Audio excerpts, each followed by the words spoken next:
Isto é quando ele acorda com a essa gestão.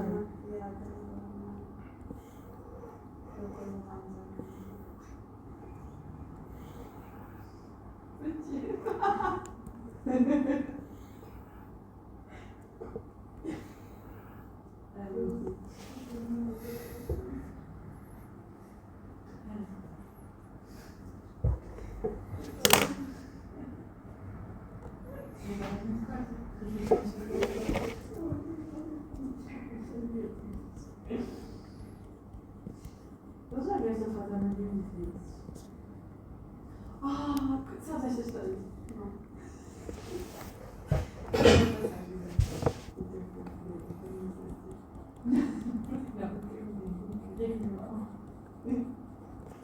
Eu moro com o paciente. Ele lá para dentro. Não sei. Eu não quero. Eu não sei se vai fazer.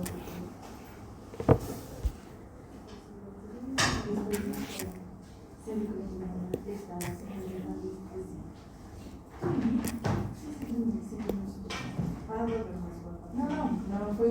Este é outro. Não sei quem é. Ele tem esses falas, não é? A móvel deste é o monte. Os outros estão lá. Depois passamos lá na vida, tiramos do pé e vamos embora.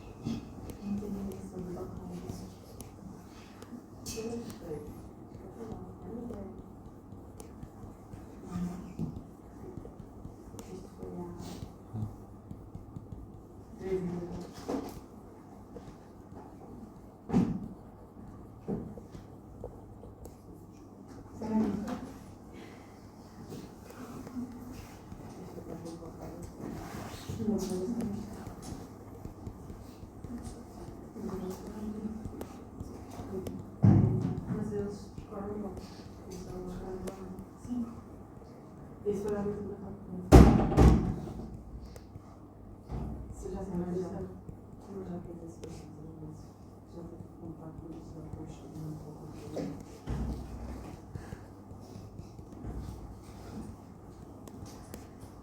Eu convido lá também. Vou trabalhar. Eu tenho uma relação com a minha mãe. Olha para mim, pegar. Ah, eles me deram uma verdade e fiz isto para tirar baixo, né? E depois espirraram a malta e agora vou trabalhar com o barrar este tipo, sabes? Ai, que trabalho. Essas fotos que eu tenho. Não deles já vontade. Os outros não são demasiado fechados e eu vou estar na mão.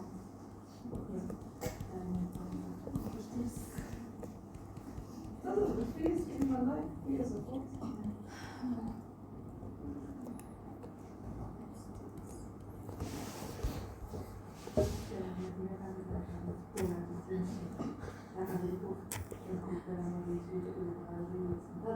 Na nossa casa. Você vai ver isso. Nós aqui mais tempo. Fiz um reajuste. Então, ano passado, mais tempo. Nem quero ver.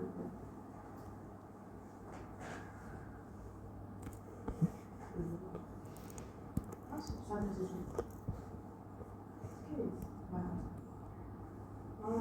Chegava bem. Que loucura.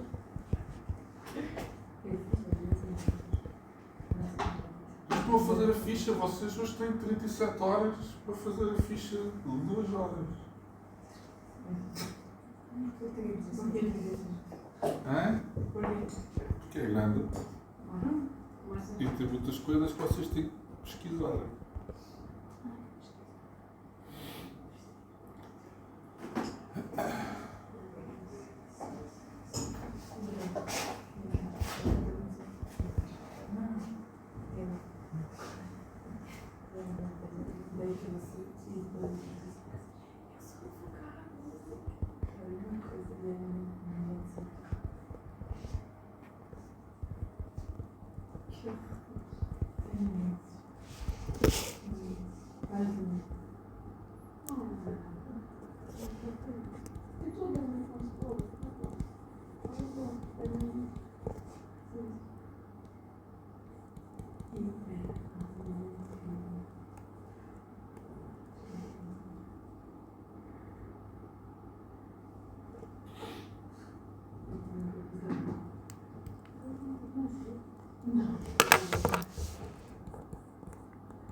Esta aqui como que vai falar? Ah,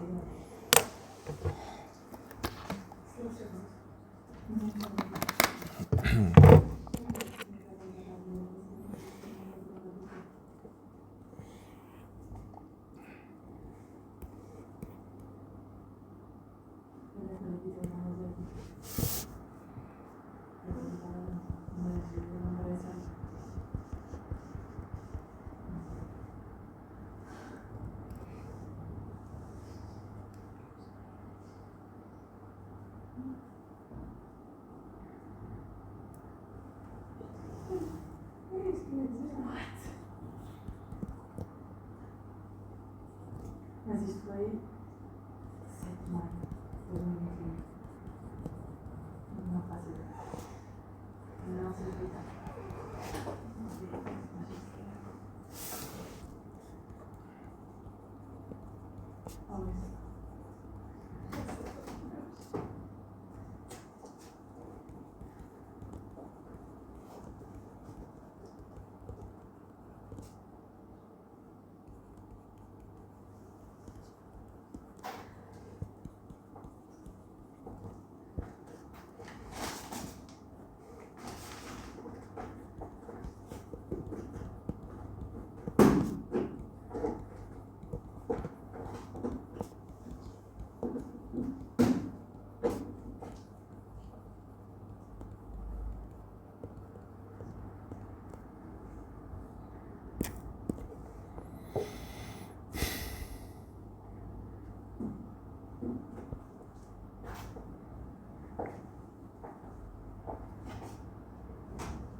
Eu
gosto, mas eu não sei fazer. Eu gosto de isso.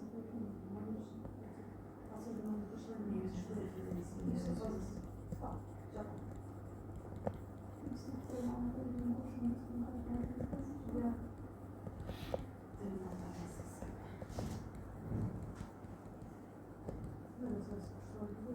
Gosto, mas acho que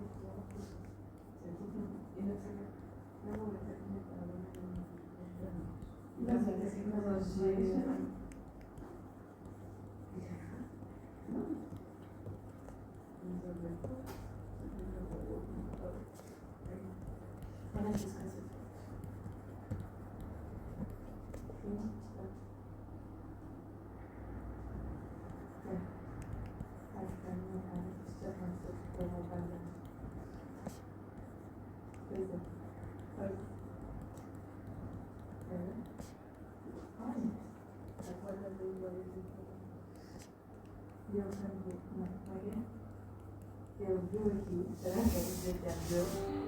E depois fiz as costas.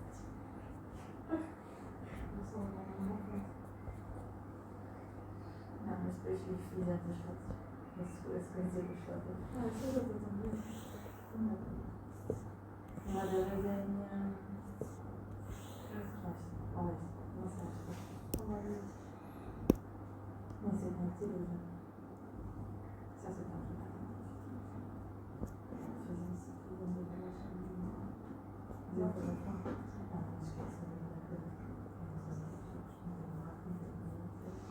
só se está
Isto era porque ele tinha vindo a decisão, mas já está fazendo isso.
Onde é que vão?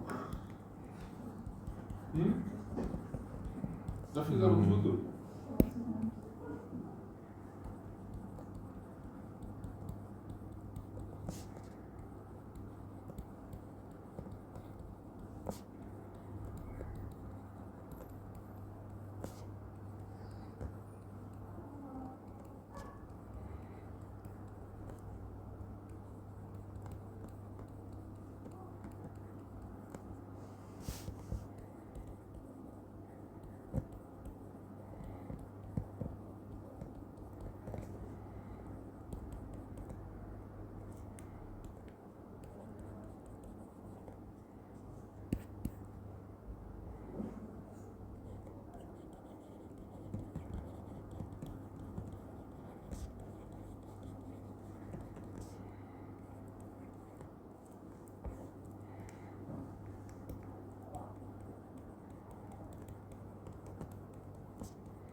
Então já definiram o que é hepatite viral?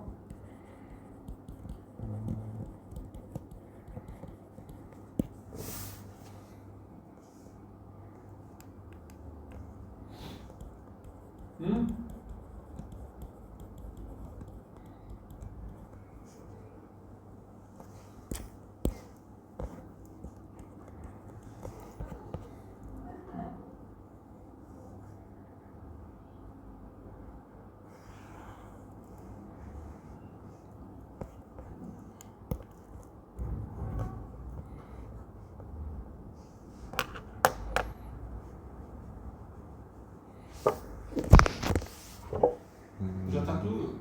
Não, falta o hepatite. É. O E. Então o que é que escreveu na definição da hepatite? Que é uma inflamação do fígado causada por vírus de hepatite, pode ser A, B, C, D e E. Essa inflamação pode ser aguda ou crónica, dependendo do sistema imunitário do hospedeiro. Sabiam que havia o Dia Mundial de Hepatite? Não, há Dia Mundial até do gato, sabes que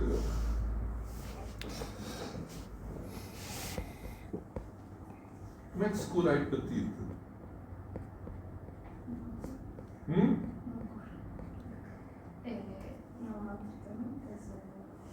Sistema imunitário.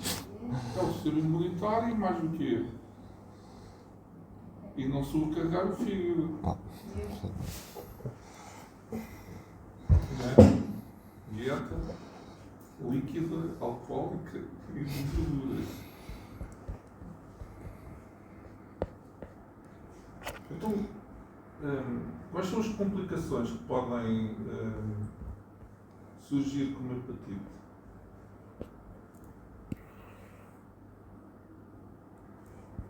Hepatite crónica? Sim. E depois, a partir daí, necrose e Carcinoma hepático. carcinoma hepático. Antes da necrose, às vezes pode haver até falência hepática fulminante. Só os vírus é que são responsáveis por hepatites. Não, mais. Medicamentos tóxicos, alcoólicos.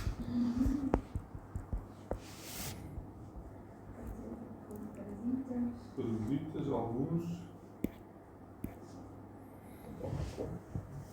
algumas bactérias também, portanto pode ter várias origens.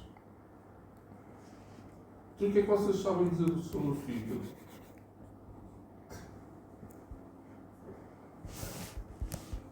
Nunca se debruçaram sobre o fígado, já? Nas aulas práticas de anatomia, não? Nunca levaram um fígado para a mesa? Ao menos na frigideira, nunca viram o fígado. Por acaso não consigo comer. Tem uma textura esquisita. E porquê aquilo é tão importante?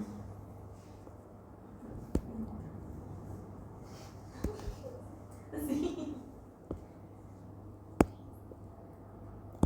Porque não metaboliza os nutrientes, provém do. Metaboliza quase tudo e mais alguma coisa. Portanto, ele é importante para manter o equilíbrio ou a homeostase metabólica, não é? Depois, o que é que ele faz ao sangue? Por isso é que é homeostato metabólico.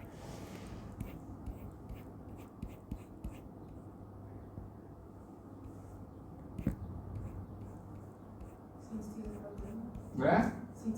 Sintetiza proteínas, pronto. E ao sangue, o que é que ele faz? Propriamente dito. Neutraliza as toxinas. Como? Neutraliza as toxinas. Pronto, neutraliza toxinas ou metaboliza-as, não é? Que é para efetuar a remoção desses produtos tóxicos, não é? Portanto, por isso é que ele é muito importante. Que análises é que nós podemos fazer ao fígado?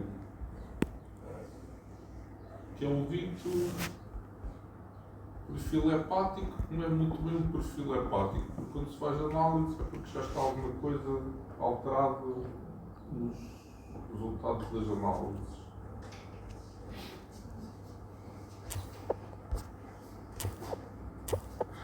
Está tudo feito, está tudo preenchido. Podemos dividir as análises em quantos aspectos?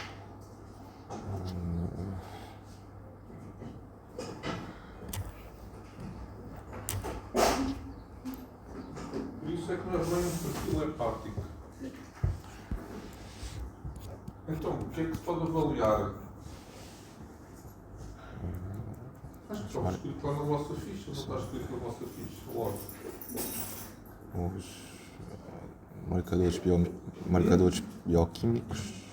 Portanto, são marcadores ou biomarcadores que permitem avaliar o quê? A função hepática. Tipo, Função hepática, pronto. E pode ser dividido em vários pontos importantes. Por isso é que não é só hepático, também tem a ver com vias biliares, não é? sim. Então, como é que a gente divide esse grupo de análises? Marcadores de lesão hepática. São, esses é que interessam nas hepatites, porque por vezes surgem alterados. E qual é o marcador que vai surgir alterado?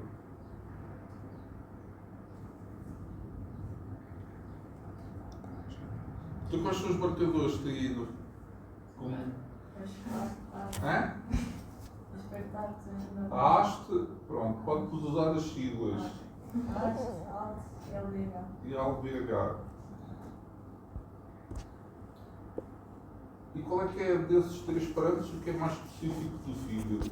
O LT, portanto é específico de quem? Dos hepatócitos, não é? E surgir elevado quer dizer que há lesão hepática, não é? Depois, portanto, esse é específico. O que é o LDH? Também, o que é que indica o LDH? Distribuição celular. Portanto, é de células todas, incluindo o hepatócito. Por isso é que não é específico, não é?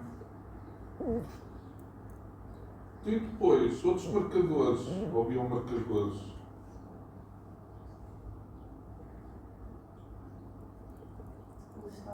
Colestase. O que é isso, a colestase? Parece o plácido, quase. Então, o que é uma colestase?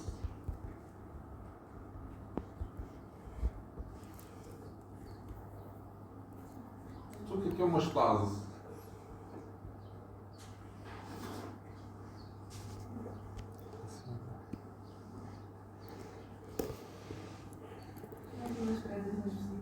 Então, o que é que as pedras vão fazer? Obstruir. Portanto, isso são a obstrução das vias biliares. E temos marcadores que nos permitam dizer se há obstrução.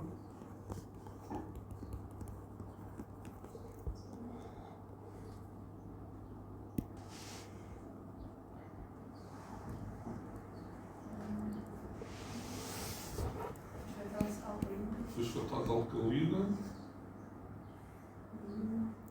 que é indicador de colestase, juntamente com outro marcador importante. Qual é que é? É? É gama-GT.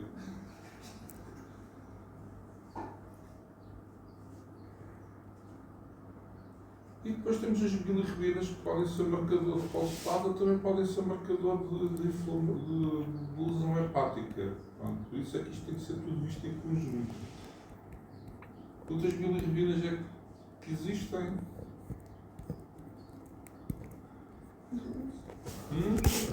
Duas. Quais são? À direita e à indireta. Indireta e a direta, no seu conjunto, faz o quê?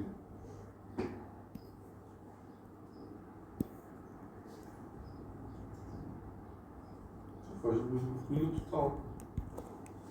Também. Normalmente faz ser bilirrubina total e depois se der alguma bilirrubina total, faz outra bilirrubina que eu suponho que é direta, depois faz por cálculo a indireta. O que é a bilirrubina indireta?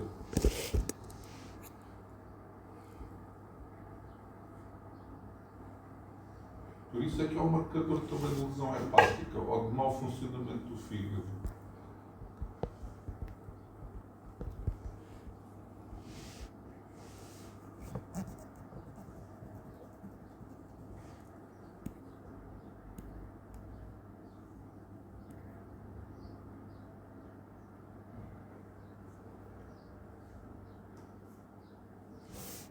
E direta.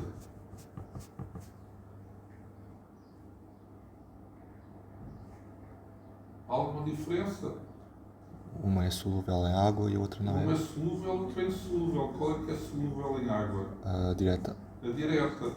Ela é direta, solúvel em água. O que é que aconteceu no fígado?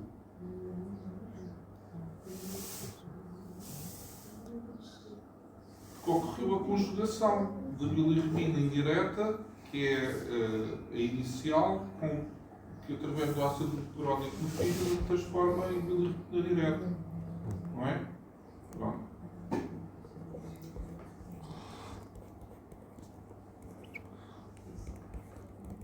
Depois, o que é que falta falar? Síntese hepática. E análises que dizem que o fígado está a funcionar bem. O que é que ele sintetiza? E nós podemos medir no laboratório.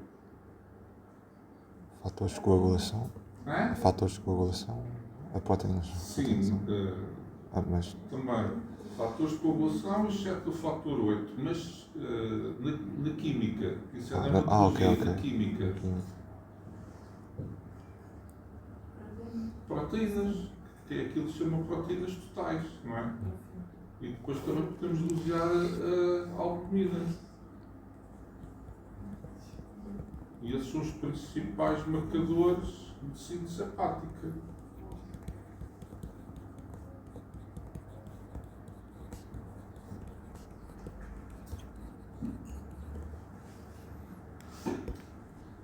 Então agora que falamos de bilirrubinas e estamos a falar de hepatites, sinais e sintomas das hepatites.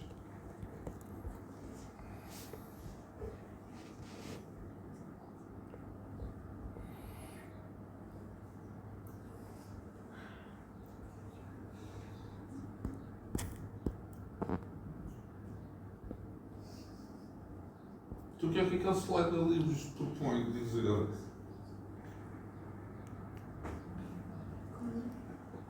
Colúria. Quer dizer urina escura que se deve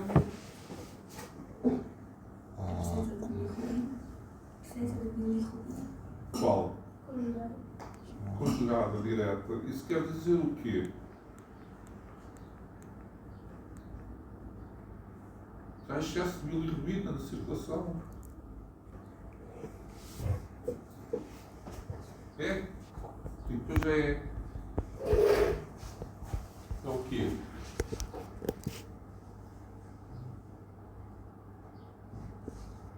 filtrada pelos rios, por isso é que vai parar a urina, não é? E porque é hidrossolúvel, como disse o colega. Pronto. É um sinal típico de icterícia.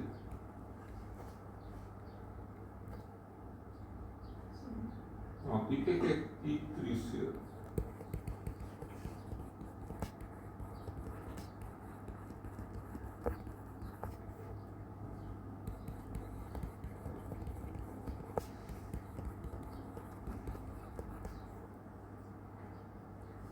O que é que dizer quando uma pessoa é ictérica?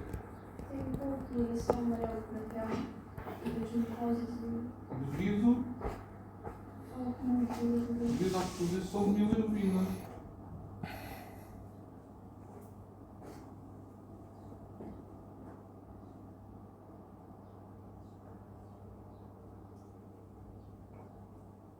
Qual é o testezinho que está ali naquelas tiras?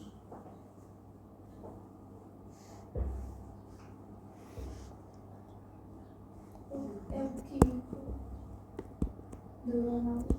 É, portanto, é uma tira para fazer análise à urina que chama-se sumária de urina tipo 2. Vocês já não fizeram? Então, deviam de saber. E o que é que a tira tem que realçar numa pessoa com hepatite? Quais são os. Como é que é a tira? Como é que ela é fabricada? O que é que ela contém? Ela vai ter reagentes que vão. Há uns fadinhos de reagentes específicos para alguns componentes que estejam na urina, não é? Então, e aqui o que é que ela vai realçar? A bilirrubina A bilirrubina e e o urobilinogénio, não é?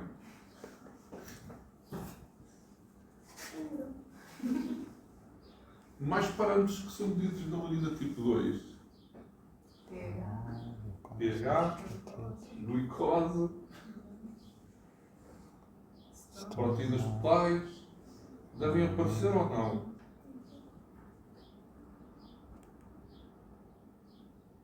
Não podem aparecer, têm de ser negativas, porque se elas aparecerem quer dizer que elas vão ao renal, não é? Conseguimos saber se uma pessoa está a fazer a dieta às escondidas? Sim.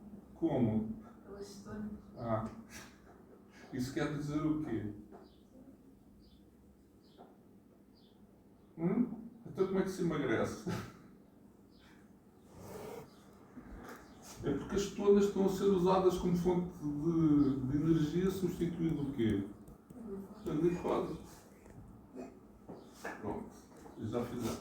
Agora, nas fezes também tem algum aspecto importante com as hepatites.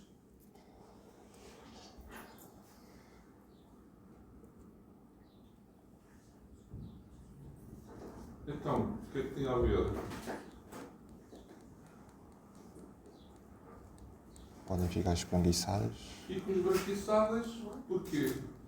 Porque não há bilirrubina, não é? Ou seja, há a ausência da bilirrubina. Portanto, vai haver um impedimento, não é? De excreção para os intestinos. E o que é que acontece? As bactériazinhas que lá estão vão ficar sem esse pigmento, não sem.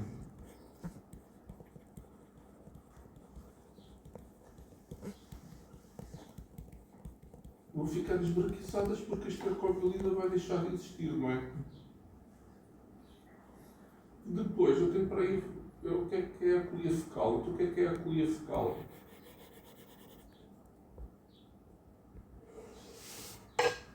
O que é que se chama? São fezes São espreguiçadas. fezes claras, não é? De cor castanha normal ou marrom, ou como quiserem chamar, devido à ausência de pigmentos, não é? Pronto. E como é que isso depois está relacionado com deficiência hepática?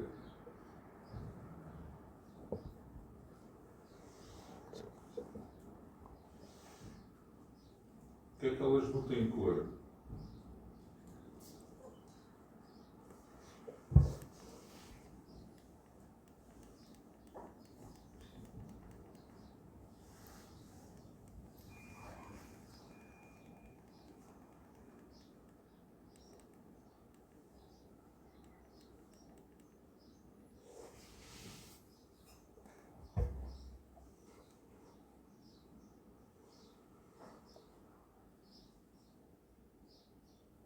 Portanto, isso quer dizer que a bilis que contém bilirrubina, que é produzida no fígado, o que é que aconteceu?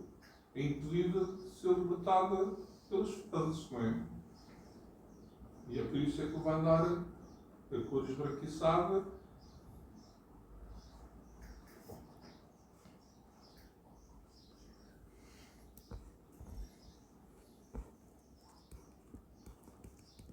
E quer dizer que está relacionada com o fígado porque devia ser tipo de bilirrubina.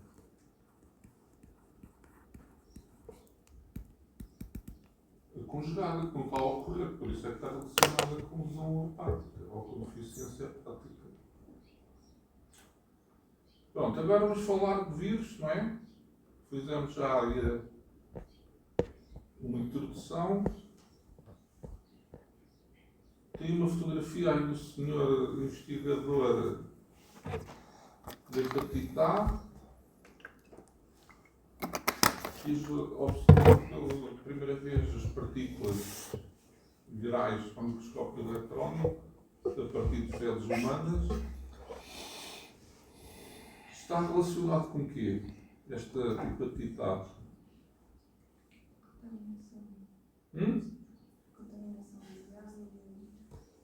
Há alimentos.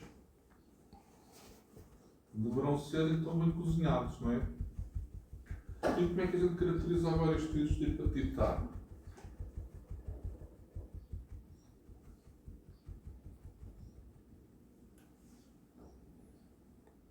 Está ali tudo menos uma coisa, que é uma das características. Ele é envelopado ou não envelopado? Não envelopado.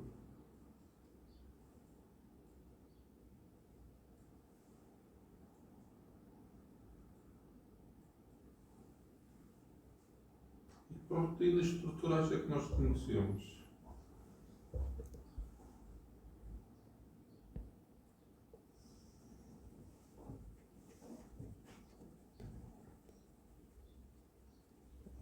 VP1, VP2, VP3, VP4.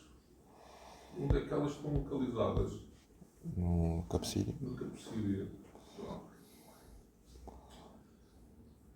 Quanto ao genoma, o que é que nós sabemos? É RNA, porque agora é só dos RNA, não é? Qual é a polaridade e como é que é a fita? É uma fita simples, não é? Polaridade positiva. Que está associada depois a uma proteínazinha na estabilidade. Como é que se chama essa proteínazinha? BPG. BPG. Qual é a importância dela? Marca o local de entrada do vírus. Onde? Não é do vírus. O local de entrada para a célula.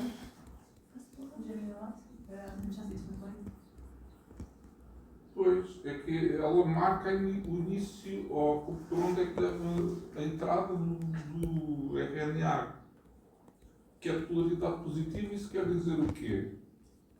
Que a partir do momento em que ele entra, é diretamente lido pelos ribossomas, não é? E esta proteína vai marcar o local por onde deve entrar o ácido nucleico, não é? O RNA fica simples e positiva.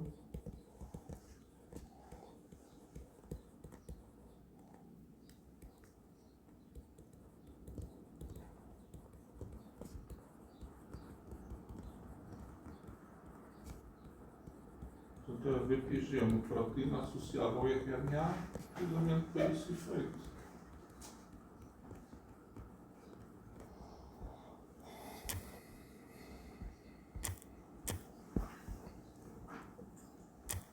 Pronto, já sabemos que ele não tem envelope. Porquê é que ele não tem envelope?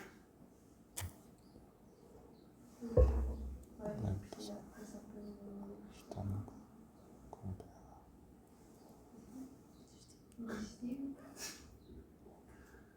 Que tem um pH baixo. Pronto, assim ele ficaria inativado, não é? Por causa da camada lipídica do envelope.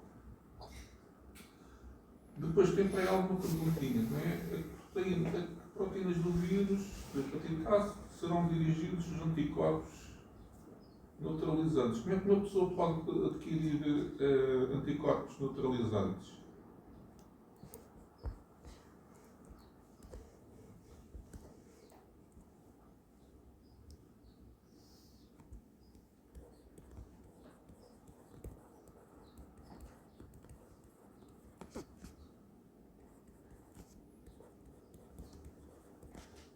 Duas perguntas numa.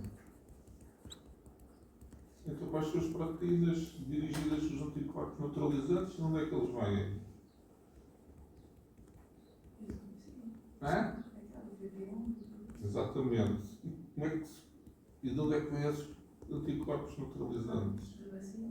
Da vacina, por exemplo, e outra.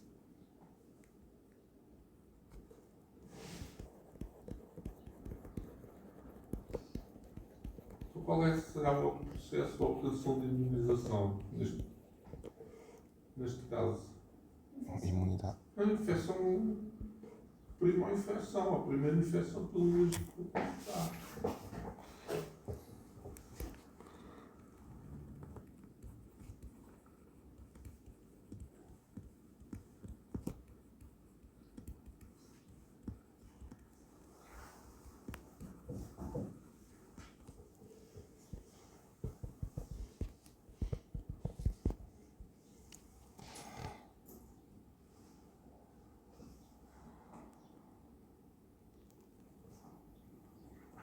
Então, por onde é que entra o vírus da hepatite A? Via oral. E depois, como é que ele chega ao fígado, se é o local de ebulição? Antes de chegar ao intestino? Sim, pode ser por aí, via intestinal. O que é que está ali dizendo no desenho que pode ocorrer também?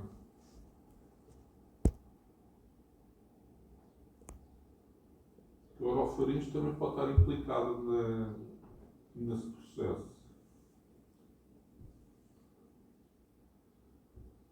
E os intestinos também, porque vai acabar depois tudo na mesma. Como é que ele passa dos intestinos para o fígado? Pelo sangue.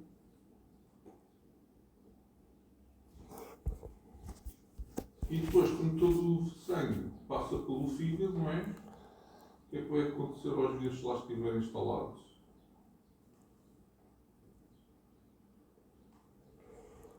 Vão ligar-se aos hepatócitos, não é?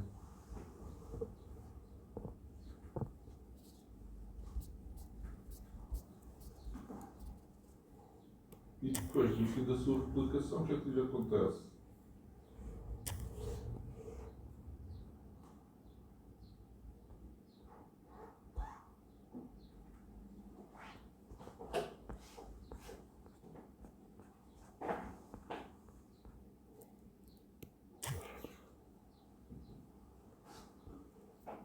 O que é que acontece aos vírus já para o gene viral? Uma coisa. Ou infectam mais hepatócitos, ou o quê? E depois? São eliminados pelas fezes. Por isso é que vão contaminar as águas dos alimentos, não é?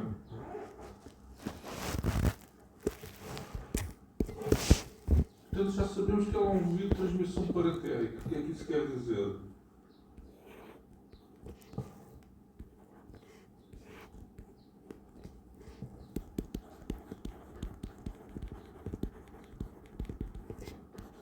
Parentérica ou entérica?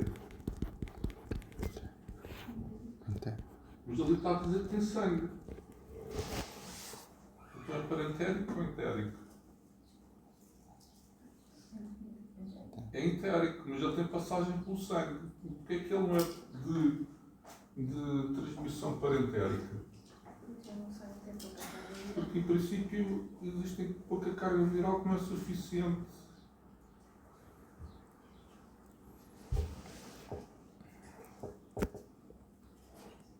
E também é passageira, por isso é que, juntando esses dois factos, o de ser passageira e com baixa carga viral não é suficiente para ser transmitido pelo sangue.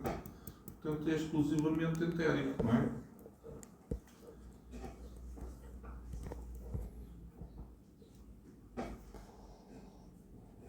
Então, aquela pergunta que está ali, a segunda, pode ser geral a todos os vírus. Quais são os mecanismos de defesa no caso das hepatites? Pronto.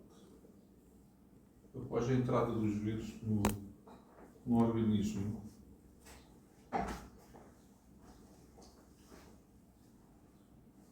Quem é que vai atuar?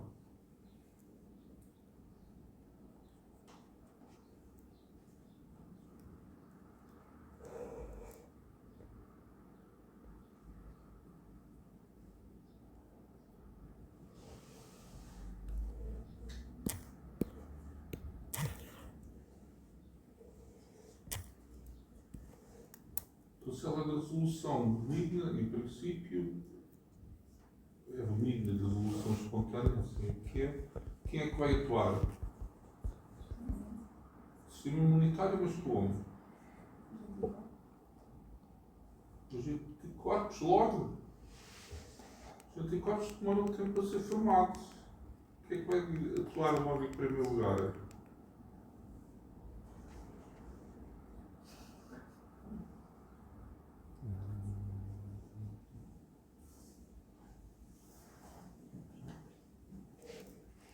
Então, é a matéria da primeira aula. É para fazer a revisão. Quais são as células que vão atuar sobre células infectadas por vírus?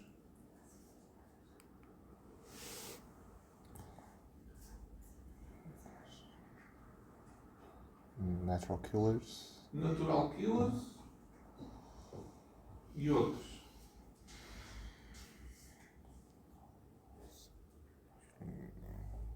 Esses necessitam de mecanismos ou não têm mecanismos para atuação? Acho que não. Reconhecem logo o MHC1. As natural killers não é preciso desse mecanismo. Qual é que ele está a dizer? Citotóxico. Os citotóxicos que são quais? CTC8. TCD8, esses é que necessitam de reconhecer os peptídeos antigénicos via quê? Via complexo mágico de histocompatibilidade classe 1. Portanto, são esses e os natural killers e os interferões. O que é que os interferões, assim de um modo mais particular, fazem? Ou mais simples de explicar, sem entrar em grandes pormenores de atuação.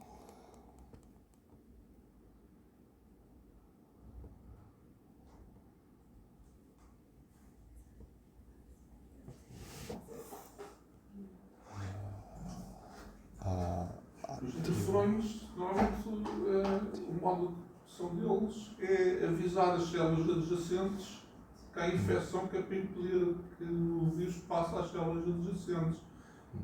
E também ativam os macrófagos e algumas e as NK cells. Portanto, são, devido à atuação dos interferões inicialmente, é que isto tem início.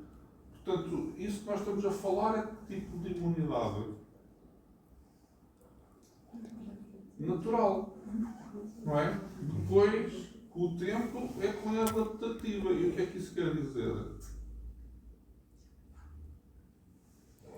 Quem é que vai atuar? Anticorpos.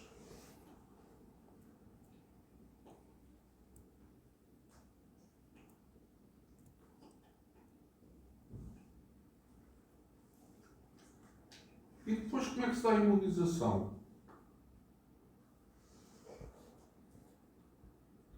São anticorpos, o que é que isso quer dizer? Até chegar à produção de anticorpos específicos para o vírus de hepatite A.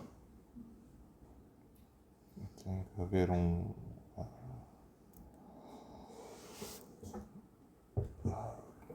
Tem que ver aquele processo todo imunológico que a gente falou, não é? mediante a atuação dos linfócitos T, CD4, depois vão estimular quais? Os linfócitos B, Os linfócitos B, para quê? para depois se transformarem em plasmócitos, se diferenciarem em plasmócitos para produzir anticorpos. Produzir os anticorpos específicos deste vírus. Pronto. Depois, o que é que vai acontecer? A gente já sabe que aqui este vírus vai ser eficaz a imunidade. Então o que é que ocorre?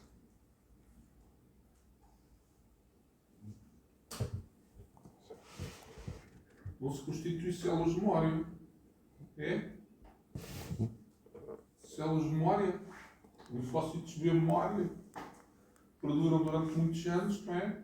E são eles que depois vão reconhecer se existe novo contacto com o vírus para atuarem logo de imediato, não é? Por isso é que nós conseguimos ter a imunidade contra este vírus.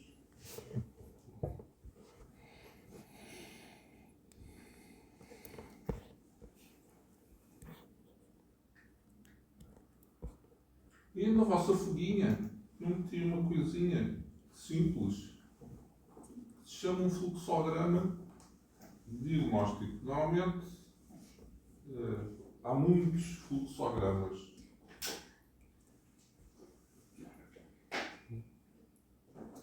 E esse é dos. Não é? Não está na vossa ficha. Será que eu apaguei? Apaguei. Se calhar apaguei. Eu tive a transformar, tinha 15 ou 16 folhas e depois tive que estar a reduzir para isto ficar só em 7 ou 8 ou 9 ou o que é. Não está? Tá.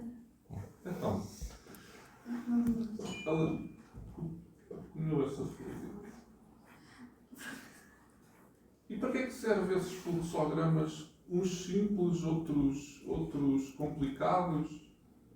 Por que é que isso tem utilidade no laboratório?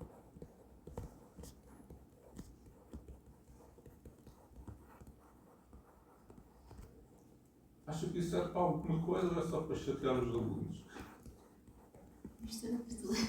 Primeiro para chatear os alunos e depois.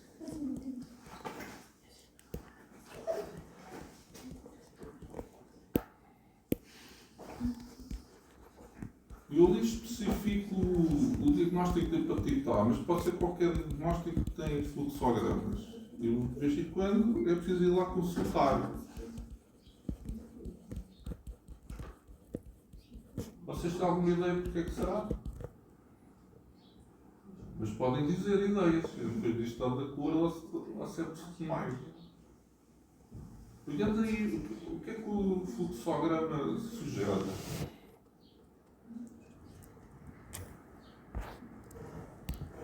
À próxima vou trazer um fluxograma daqueles complicados, com muitas caixinhas e muitas setinhas. Quando a gente tiver o vírus da SIDA.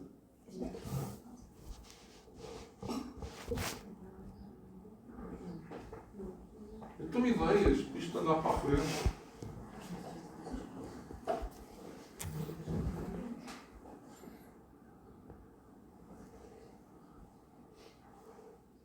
Qual é a importância que vocês acham que isto tem no laboratório para os profissionais no laboratório? A existência de fluxogramas.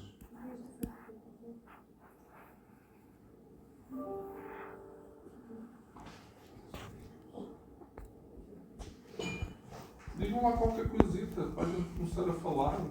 Para excluir outras. É? Para excluir outras informações.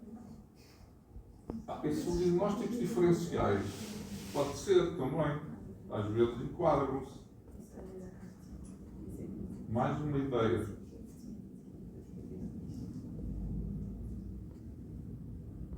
Para saber se estivermos no nosso espelho. É?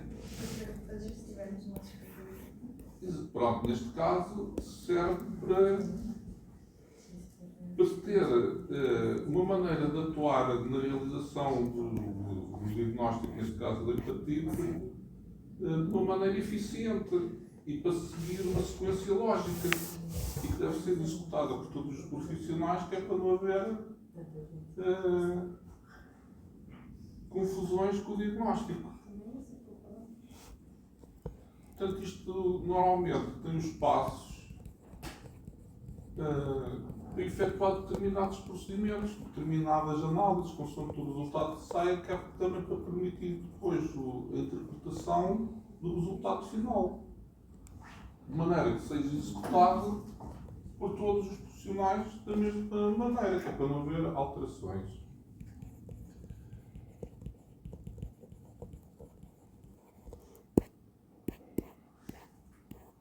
Então o que é que nós determinamos no laboratório para fazer o diagnóstico de hepatite A?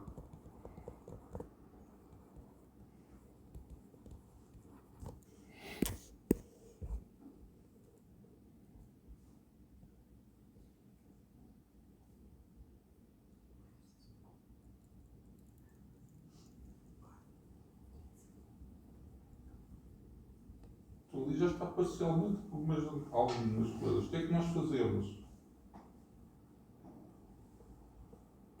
Se vocês forem comer marisco e ficarem mal dispostos e amarelos e com diarreias e febres e essas coisas todas, que análise é que se faz para em suspeita de análise da hepatite A?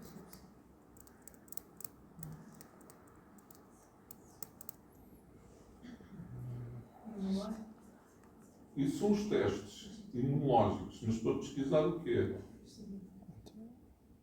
Anticorpos virais? É? Anticorpos? Anticorpos. E como é que se chamam esses anticorpos? Anticorpos Neste caso específico. VH. Antivírus de hepatite A e de que classe? IgM. IgM, porque é que são IgM? O que é que são? Ou porque é que Porque é que são? são? Porque é que são? Porque estes pesquisam. Porque se fosse IgG, poderá ser também um efeito de vacinal. Tipo, Pronto, já está aí a misturar Ok, os dois. Está a misturar a classe IgM e a classe IgG. Isso junto, como é que se chama? Total.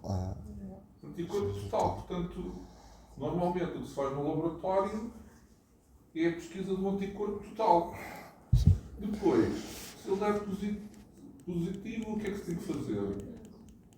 Se der negativo, pronto, exclui automaticamente, não é preciso fazer mais nada, não é? E se for positivo, esse total? IgM. Tem que se verificar a custa de que o anticorpo é positividade, não é? Se for positivo o anticorpo anti-vírus de hepatite A classe IgM, o que é que isso quer dizer? Está a pessoa infectada, porque esses são os primeiros anticorpos a ser fabricados pelo sistema imunitário, que é para acudir à infecção, não é? Depois, se der só o IgG positivo, o que é que quer dizer? Que está imunizado como? Ou Unidade própria. Humoral. ou já teve uma hepatite A. Não é? Porque a gente ainda agora falou que depois, por causa dos anticorpos e dos linfócitos de memória, vai haver logo esse contacto com os IgGs previamente, não é? Então isso der os dois negativos. E então o que é que se deve fazer? Vacinar. Pronto, acho que está para aí, é tudo isso, está para aí. Não se deve vacinar, mas pode-se aconselhar a vacinar, que é aconselhável vacinar porque nunca teve contacto com o vírus e também não tem imunização, não é? Portanto, é isso que se pode. Pronto, que se eles são os dois negativos, é evidente que o anticorpo total vai ser negativo, não é? Podem ser os dois positivos. Né?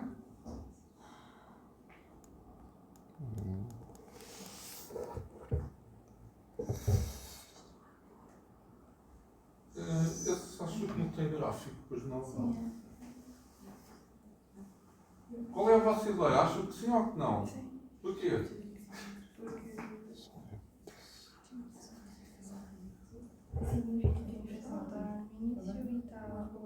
Porque está muito numa fase inicial, não é? Porque o IgM ainda não começou a descer, mas entretanto o IgG já pode ser captado pelas tecnologias, não é? E podem coexistir simultaneamente em fases muito precoces da infecção, em que há de facto diminuição do IgM, não é que o IgM tem que desaparecer, que é para dizer que aquilo foi resolvido, mas nessa fase ainda podem ser detectados os dois. Pronto, era isto que vocês escreveram aí na vossa folhinha? Portanto, na suspeita, normalmente, eu não quis estar ali a pôr, mas podia ter posto. O que é que se podia fazer ali na química? Eu lhe direcionei um fluxograma muito para a serologia. O que é que se podia meter? Testes bioquímicos também, não era? Ali parte do princípio que a química já tinha sido alterada e que havia suspeita também de hepatite.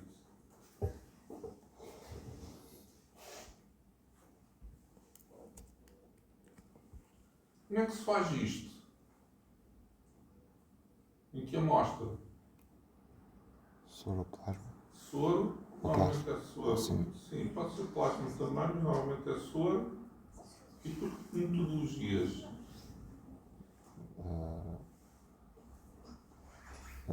Elas são todas ELISA, depois umas são mais complexas, outras mais simples, mas depois essa pesquisa pode ser consoante os aparelhos que são instalados nos hospitais, nos laboratórios. Uns utilizam quimioluminescência, outros a eletroquimioluminescência, outros são ELISA diretamente em testes rápidos, portanto, mas é tudo pesquisa de anticorpos neste caso.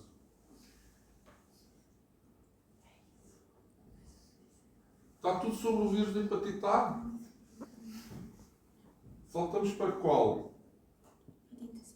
Sim. Então eu até lá meti uma fotografia do senhor Chu, que fez a pesquisa deste vírus.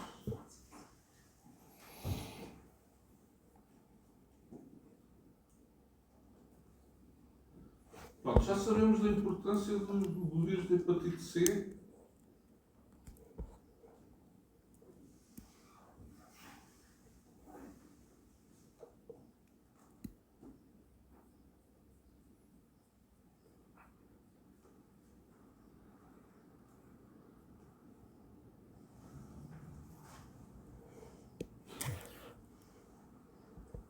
Então, o que é que sabem dizer sobre a hepatite C em termos gerais?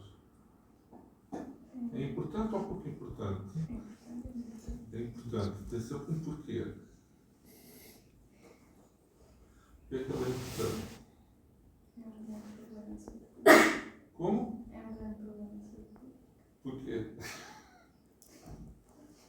Porque a OMS assume que porque a OMS assume que pelo menos 5% da população mundial seja infectada por este vírus.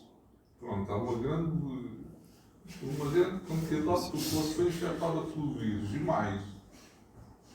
Não é só por causa disso. Pode desenvolver infecções crónicas. Pode desenvolver infecções crónicas e o que é que isso depois implica? Dentro desses milhões todos que há infectados, depois algumas pessoas que vão ter consequências mais graves, não é? Podem ter os carcinomas e podem ter a cirrose, essas coisas todas. Então, isso, do lado, o que é que quer dizer? Este vírus é o responsável pelo maior número de transplantes a nível mundial, não é? Os tratamentos inicialmente não existiam, depois passaram a existir, mas agora já têm resistências também, portanto não são eficazes na totalidade e isto é mais problemático precisamente por implicar esse número astronómico de transplantes hepáticos. há pormenores desta infecção pelo vírus de hepatite C que ainda são desconhecidos na totalidade. Vocês têm alguma noção porquê?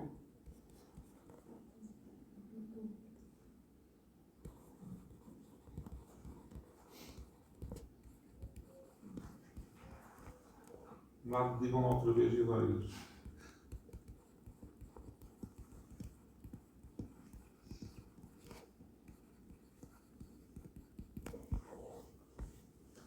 Este senhor só em 1990, que é há pouco tempo, é que fez o estudo do vírus. Portanto, é um vírus conhecido há relativamente pouco tempo. Pá, isto avançou algumas coisas, mas não muito.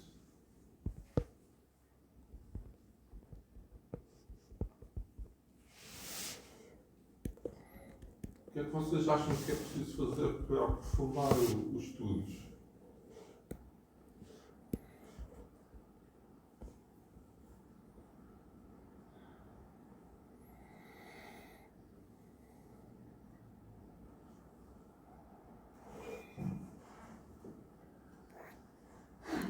Normalmente os estudos fazem-se onde? E com quê?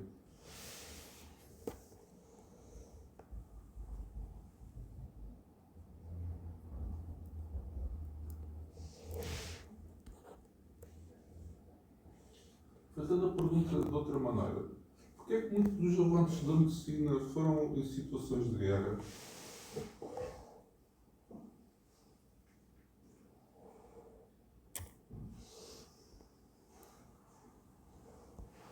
Não dá pistas?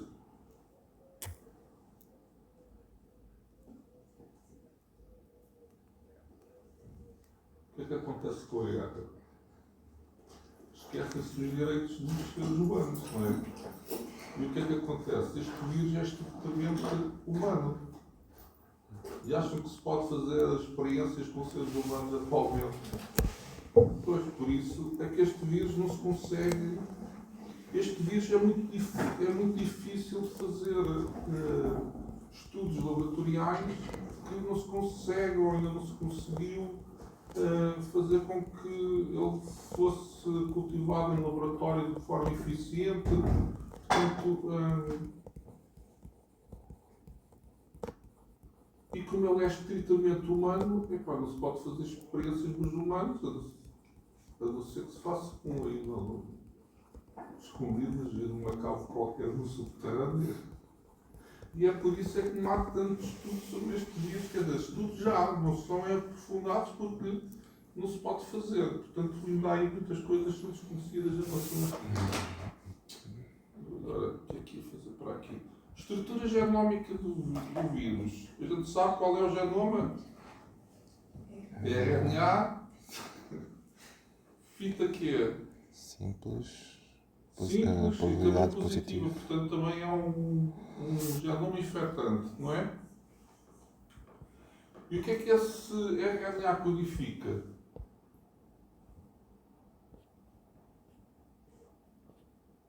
O que codifica a maioria dos genomas dos vírus. O que é que codifica? Proteínas. Estruturais e não estruturais. Estruturais e não estruturais. Isto é tudo de revisão da matéria que a gente falou do início, aplicado agora em termos práticos. Agora, temos que saber os nomes próprios de cada proteína de cada vírus. Como é que se chamam as proteínas estruturais deste vírus? Tem nomes? Diga. Ela sabe. Não sabe nada. Ela ligou para mim assim, como há com convincente que eu pensei que ia dizer que era o E1 e o E2, não é? São as proteínas estruturais. Mas está ali tudo no desenho. Porquê é que vocês não olham bem para os desenhos? Porque eu vou meter desenhos da vossa frequência de certeza absoluta.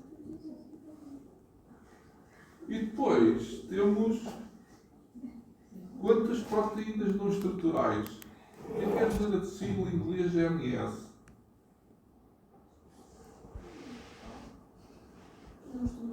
não estrutural. Portanto, está lá aquilo. Por isso é que estou a dizer, vocês têm as respostas todas à vossa frente.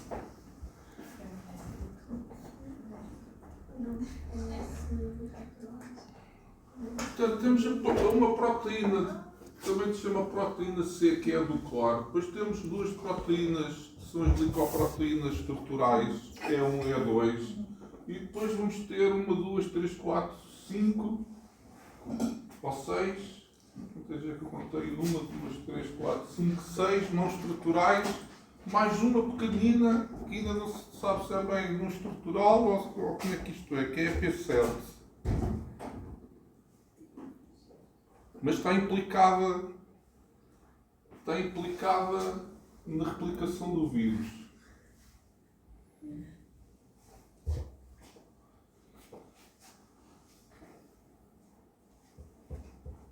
Eu faço essa pergunta, não faço?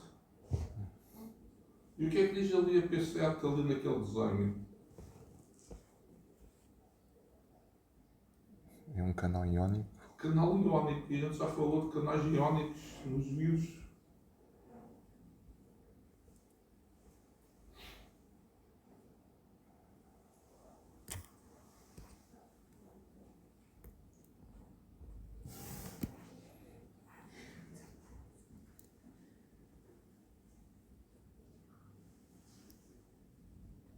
Portanto, ela em princípio é uma proteína por causa da acidificação que é necessária para a montagem e para a libertação dos vírus da hepatite C no fim da replicação.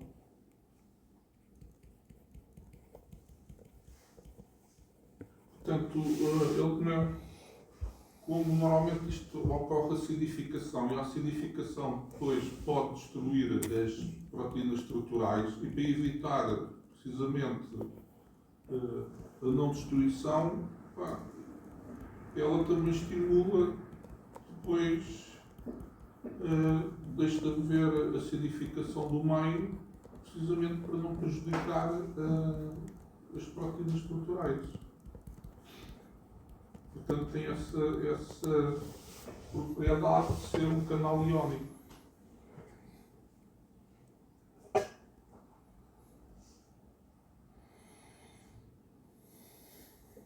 Então, recapitulando, quantas proteínas é que codifica o genoma? 10 no total, não é?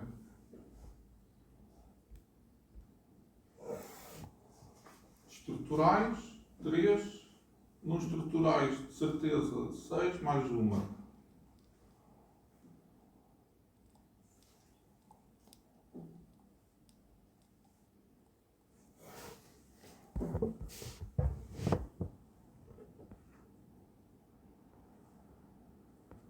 Agora a replicação deste vírus.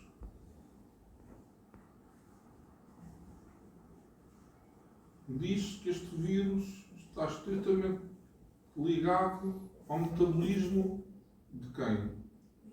Lipídico por parte dos hepatócitos. Porquê?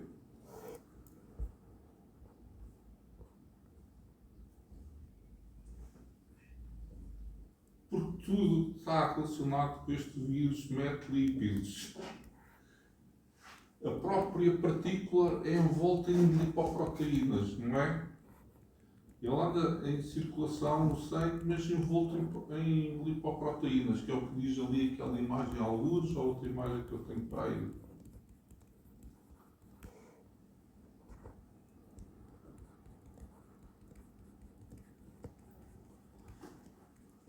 Então agora vamos por partes.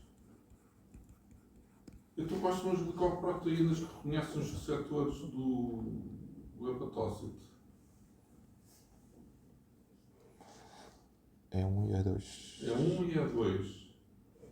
Eu acho que até é mais é 2 do que é 1, mas pronto. É 2, é 1 e é 2. Receptores celulares, sabemos? Tem nomes estranhos. Um que não tenha nome estranho. Não é?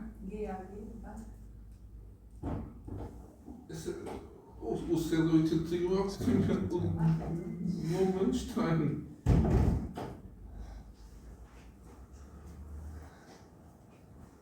Portanto, temos aqui uma data de receptores. Isto é que este vírus torna-se complicado também porque não os outros vírus normalmente ou são desconhecidos, alguns, ou é um receptor e tem outro receptor. Epá, este é um complexo de receptores, correceptores e fatores. E como a gente pode ver aqui pelo desenho, ele tem muitos.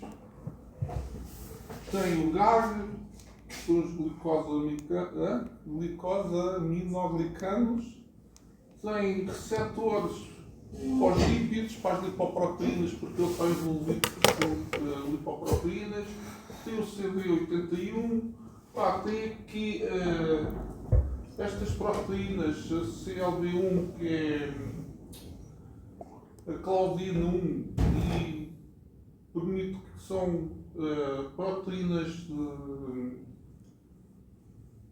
tight junctions, como é que agora a gente diz, de proteínas de junção apertadas.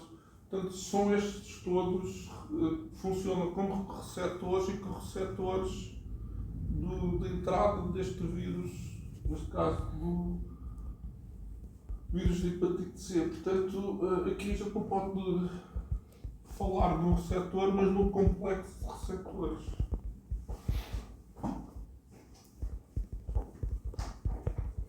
Isto é a claudina 1, depois temos para aqui a alcoladina também, que a gente já vai ver quais são os efeitos, mas para a entrada do vírus de hepatite C, estes receptores celulares são os mais importantes, são este complexo de receptores celulares. Depois, a seguir ao reconhecimento, o que é que ocorre?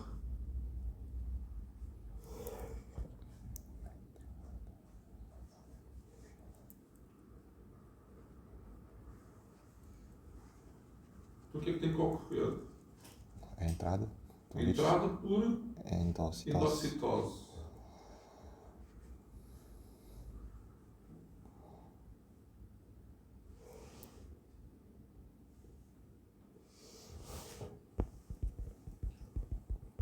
Depois, a gente já sabe que tem que haver tradução do genoma, não é?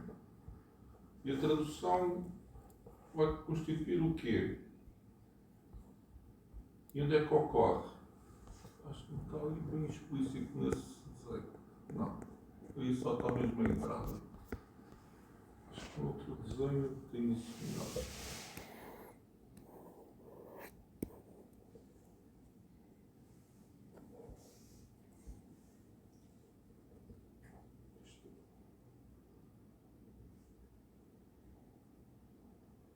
É que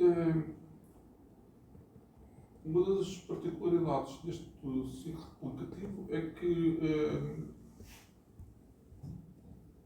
o genoma vai ser traduzido numa grande proteína, numa poliproteína, e depois esta é que vai sofrer aquelas clivagens. E normalmente parte-se do princípio que esta tradução nesta grande poliproteína ocorra no retículo endoplasmático rugoso.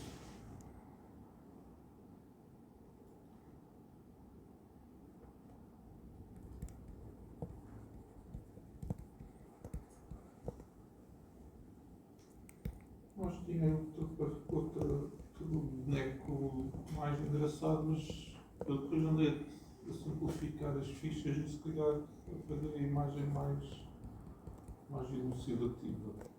Depois a montagem deste vírus, metendo isso assim por simplificação, a montagem depois ocorre no citoplasma.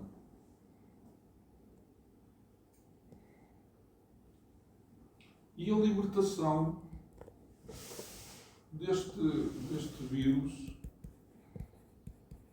também tem um método muito próprio de sair da célula do hepatócito, que é via o transporte das lipoproteínas da célula. Portanto, por isso, este vírus, todo o ciclo replicativo está relacionado com lípidos.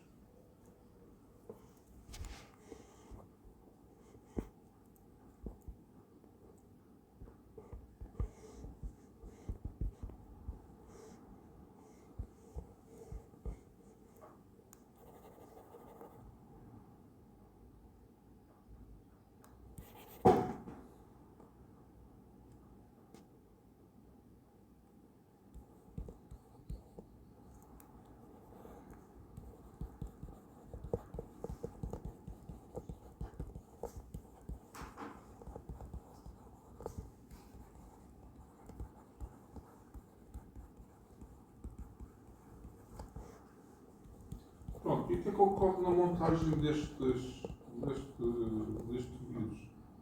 A montagem que ocorre no citoplasma também vai se associar a partículas lipídicas de alta a baixa densidade. Portanto, mais uma vez estamos a falar de lipídios. A saída depois da montagem também é via transporte dessas lipoproteínas de baixa densidade no hepatócito. Portanto, mais uma vez, lípidos no mecanismo.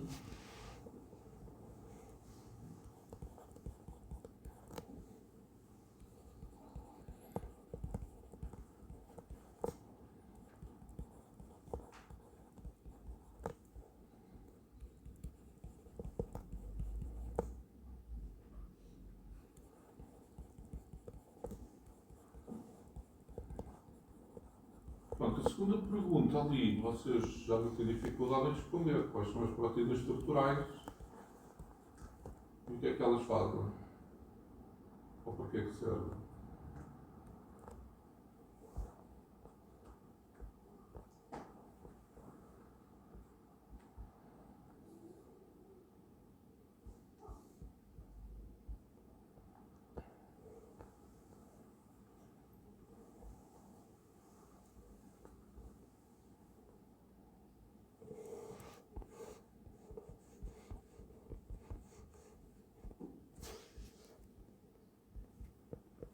Então, quais são as proteínas estruturais? C, E1 e E2. Pronto. Servem para montar o cabecinho do vírus, não é?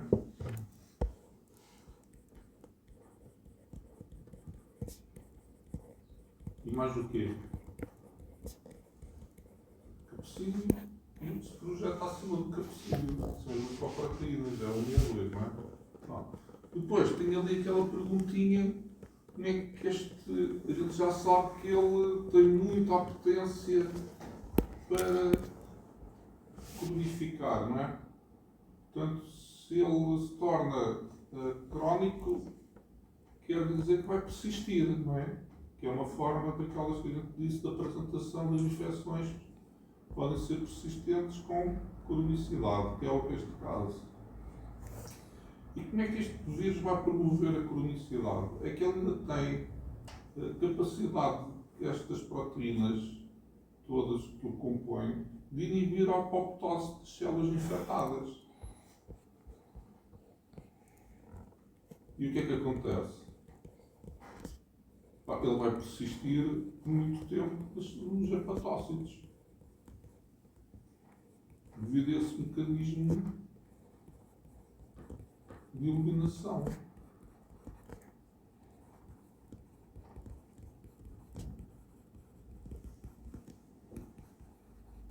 Porque, como nós dissemos na aula teórica, em princípio os vírus não querem destruir as células que são o seu local, o seu habitat, não é?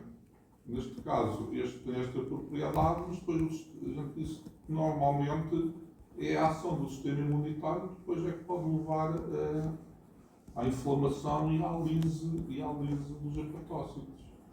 Nunca é, diretamente a ação do vírus. Isso acontece porque o vírus está lá, mas o vírus está a exercer a sua função, que é permanecer e replicar-se, e depois pode ter estes mecanismos para tornarem a sua estadia mais prolongada, não é? Para se tornarem persistentes.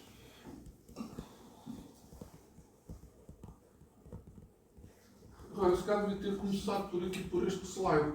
Porque é que outra designação que o vírus de hepatite C pode ter é esta designação de lipoviroproteína. Porque é que se chama este nome todo complicado de soltar? Pelo menos para mim, lipoviroproteína. Está sempre associado às lipoproteínas. Exatamente, porque está associado. Portanto, ele circula no sangue das pessoas infectadas com o vírus de hepatite C associado a lipoproteínas. Há para o A, para o B, há para o C e há para o E, principalmente. Daí ter essa designação.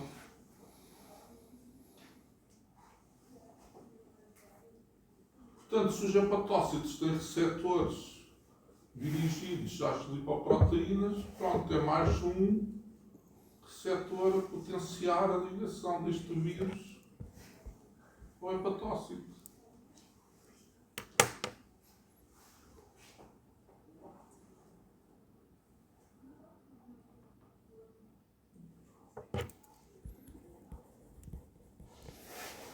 Pronto, agora que nós já conhecemos as lipoviropartículas, qual é a importância que elas têm no ciclo replicativo? É aquilo que a gente já disse. Foi de maneira a questão. Qual é que é? Permitir a entrada. Porquê? Porque os hepatócitos possuem receptores específicos para lipoproteínas. É aquilo que está aqui, é LDR, que é a lipoproteína, receptor. Baixa aqui, densidade.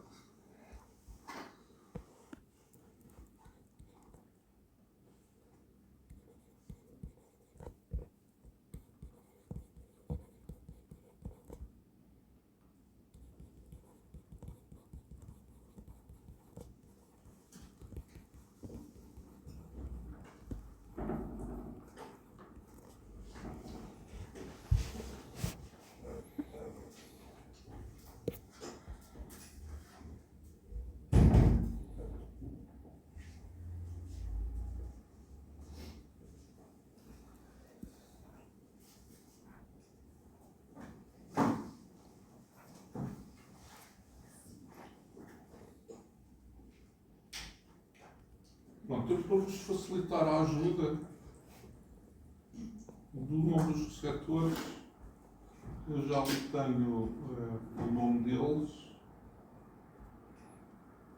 Portanto, temos os receptores das lipoproteínas, que é aquele LDR e aquele SRB1, que são receptores de lipoproteínas. Temos o CD81, que está cá em baixo, porque é o receptor que reconhece a glicoproteína E2, principalmente. E depois temos ali duas, que são a claudina 1 e a autodina, que são as tais proteínas de quê? De junção estreita ou de junção apertada.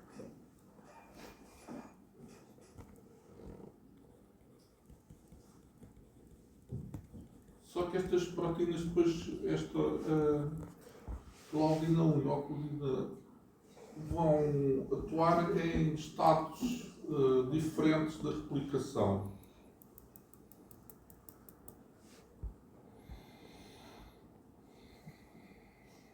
A claudina 1 normalmente está associada também à entrada do vírus e depois a autodina atua na etapa final da entrada do vírus também.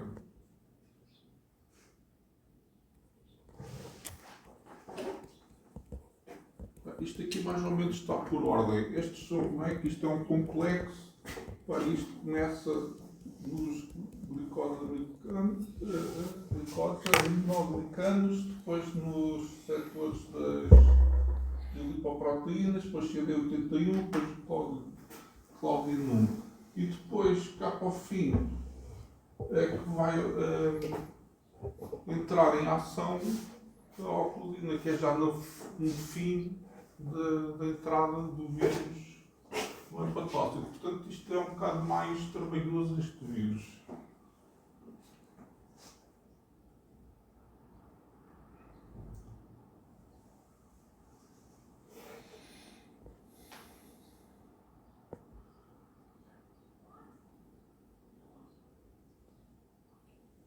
Estou resumindo. Aqui. Não, não estou aqui. Pensava que tinha aqui outro boneco. Acho que tirei outro boneco. Então, como é que é realizado a replicação?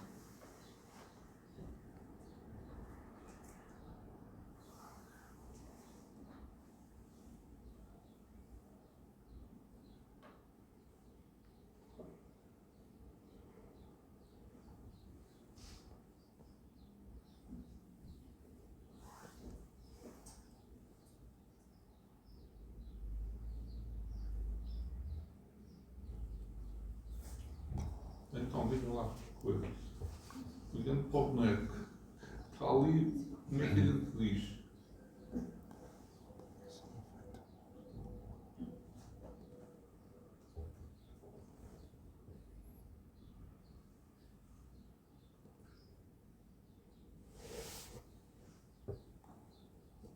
Onde é que é a tradução?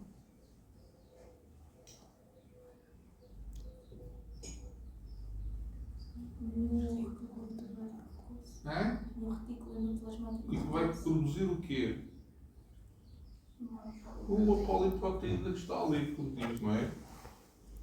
Pá, depois aquilo ali há várias associações na membrana do retículo endoplasmático com partículas virais, que vai chamar aquela rede membranosa.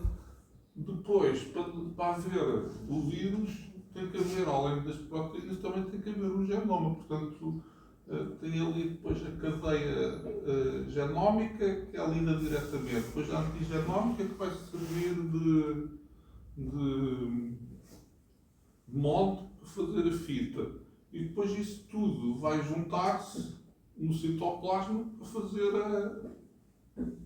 a partícula viral nova, que vai ser outra vez junta lipoproteínas e depois a saída é via a tal via das lipoproteínas de baixa densidade. Portanto, está aí todo resumidamente o ciclo replicativo do vírus de hepatite C.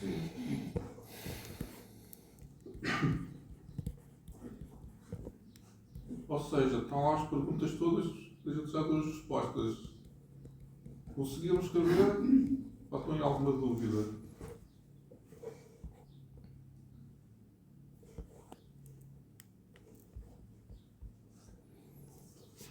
Portanto, a tradução está. Agora, a montagem, como é que é efetuada?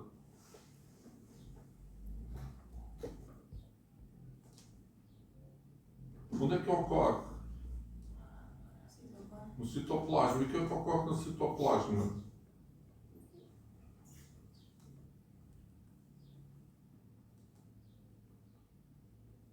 Portanto, as novas partículas vão ser montadas juntamente com partículas lipoproteicas. Processo de libertação via LDL, ou via das lipoproteínas de baixa densidade, muito baixa densidade, não é?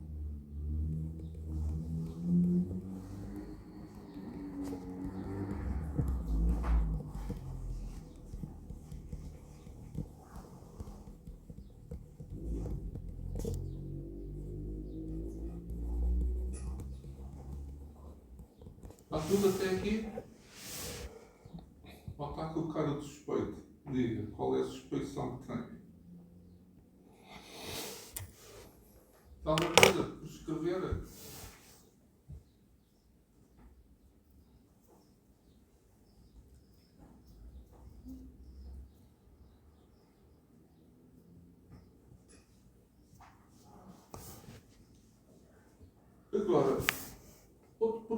associado ao vírus de hepatite C, além desta coisa toda que nós já falamos, que é complexo, este ciclo replicativo deste vírus, ainda tem outra nuance, que é a possibilidade que este vírus tem de passar da hepatócito diretamente para hepatócito. Que é o que eles chamam de transmissão célula a célula. Portanto, resumindo, o vírus de hepatite C pode infectar hepatócitos por duas vias. A entrada do vírus livre, que é aquele que anda ligado às VLDL no sangue, e depois por transmissão célula a célula. E como é que ele faz isso? Através destas tais junções apertadas entre hepatócitos. Por isso é que entram aquelas duas proteínas que eu há um bocadinho falei, que são a claudina e a euclobina.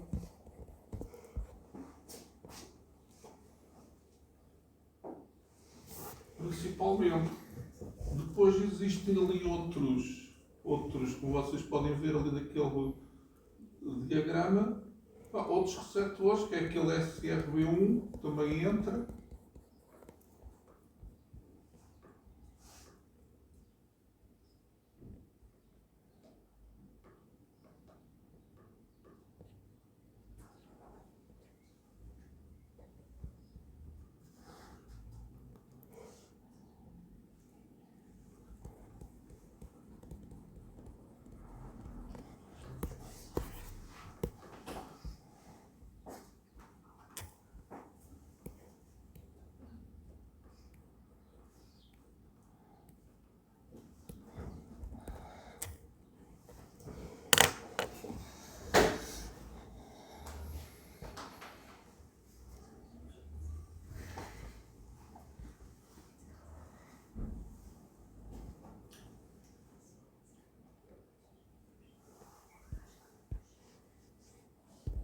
Então, resumidamente, quais são os receptores responsáveis pela disseminação célula a célula?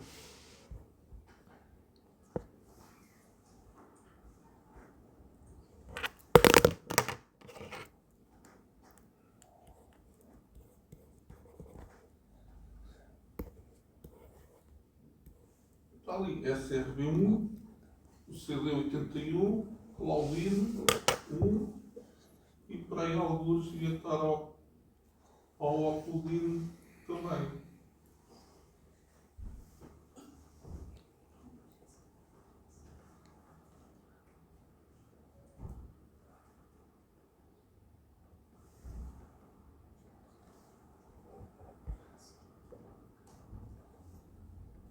Vocês preferem os nomes ou as siglas? Então pronto, a gente vai ficar só por siglas.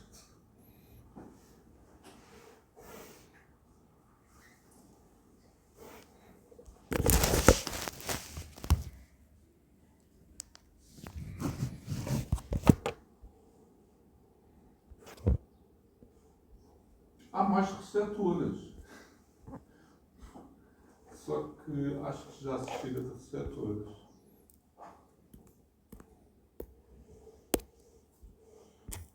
Vocês acham que ele tira partido desta situação de conseguir atravessar célula a célula?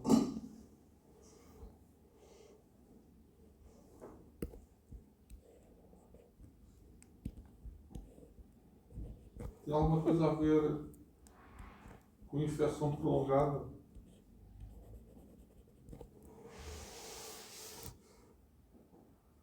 Então, o que é que vocês acham? Se ele passa a célula, o que é que acontece? Consegue persistir na célula Consegue persistir sem ser atacado pelo sistema imunitário, não é?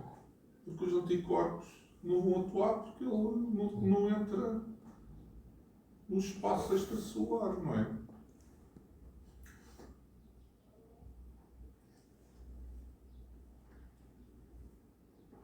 Olha, eu tinha aí a lista completa dos receptores associados à transmissão entre hepatócitos.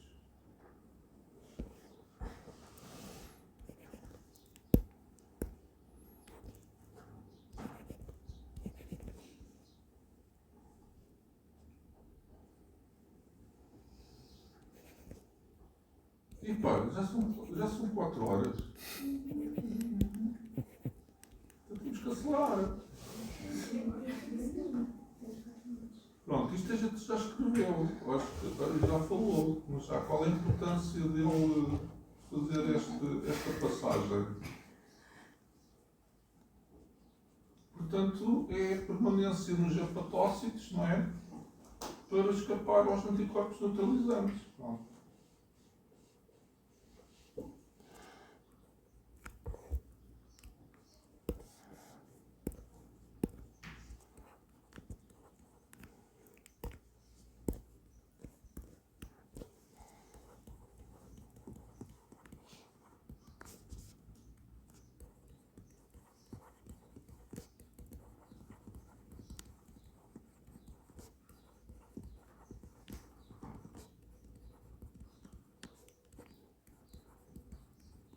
Já falamos da proteína P7. Lembra-se qual é a função dela?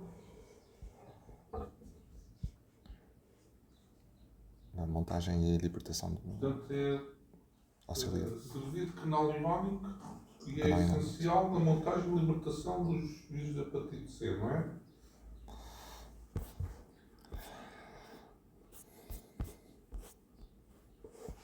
Depois, a não estrutural 5A, certo? Para quê? Qual é?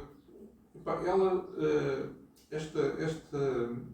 esta proteína não estrutural é muito importante porque controla todo o ciclo replicativo do vírus. E também tem a particularidade de prevenir a apoptose, pode evitar a apoptose dos hepatócitos infectados. Portanto, mais uma vez, estamos a falar de persistência na infecção do vírus da hepatite C.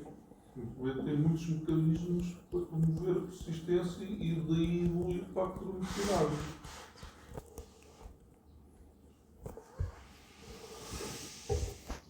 Então, por aquilo que eu disse, o que é que vocês acham que a NS5A é das proteínas mais estudadas para desenvolver fármacos?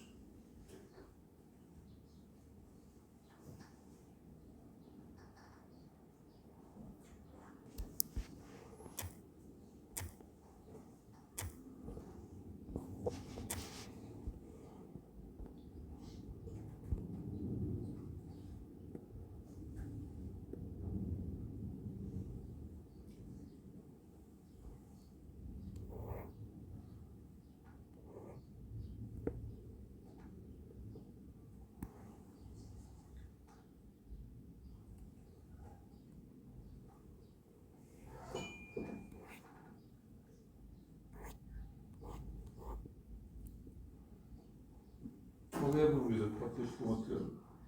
Diga. Não, está pergunta uma coisa que não foi. Então, porque é que esta proteína MS5A é importante?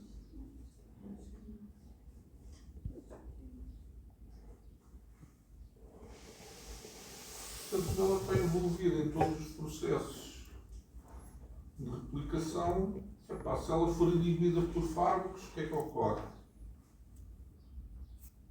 Controle da replicação, não replicação, não é? Por isso é que ela é das proteínas mais estudadas, precisamente para desenvolver fármacos, precisamente dirigidos contra esta proteína não estrutural. Porque ela supervisiona todas as fases de replicação do vírus da hepatite C. Só que tem um senão, não é? É que esta proteína depois também está sujeita a uma grande variabilidade genética. Logo, isso quer dizer o quê? Que mais cedo ou mais tarde ela vai tornar-se resistente também aos fármacos que vão ser idealizados, não é?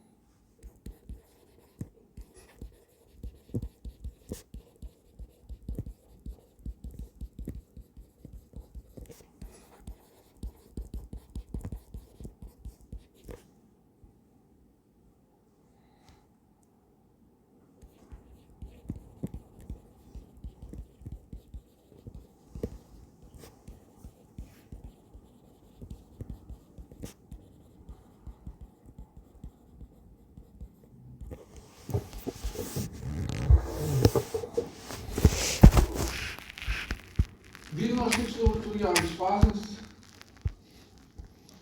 Fazemos. Mais uma vez, que amostra soro. Porque são métodos diretos de pesquisa do vírus.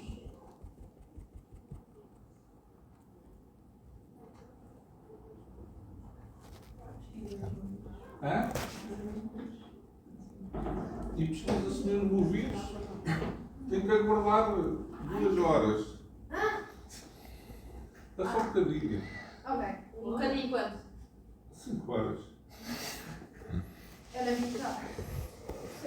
Nós temos a falar também às Então, classes. pronto, acabamos só esta parte do vídeo do artigo C, depois vocês lembram-me. Que é o diagnóstico laboratorial. Então, o que é que viram lá? O que é que se pesquisa diretamente? O que é considerado uma pesquisa direta do vírus? É o vírus na sua totalidade? É? Pois, aí é que está o problema. Por isso é que eu debato sempre nesta tecla. Antigénios deste vírus, se calhar não se vão pesquisar. Mas vão-se pesquisar o quê? RNA viral. RNA.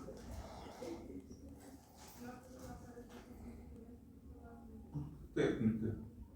PCR PCR, molecular. Técnica PCR. E depois, a indireta. O que é metodologias indiretas? Os anticorpos. É que é a pesquisa de anticorpos. Podem ser aquelas ELISAs todas que se fazem por vários metodologias.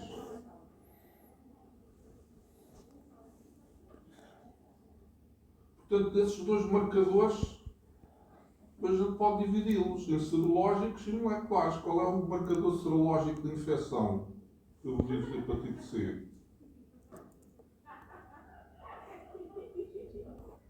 Anticorpo antivírus da hepatite C. Tanto faz ser IgM como IgG, que é só da probabilidade. O método é ELISA. Depois há algum confirmatório que seja também serológico? Acabei de acabar, que eu está aí a dizer. É? RIBA. É o RIBA. É? RIBA. É um teste assim, que é o recombinante imunoblote a 100. Pronto. Que é o teste confirmatório serológico. Normalmente é o que muitos laboratórios de patologia clínica fazem, depois só mais tarde é que fazem o tal teste molecular da pesquisa do RNA do vírus. Pronto, vocês lembram?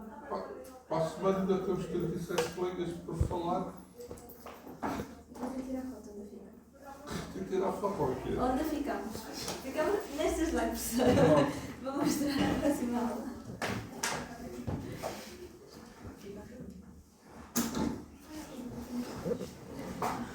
Porque isto hoje vai ser complicado de atingir o fim.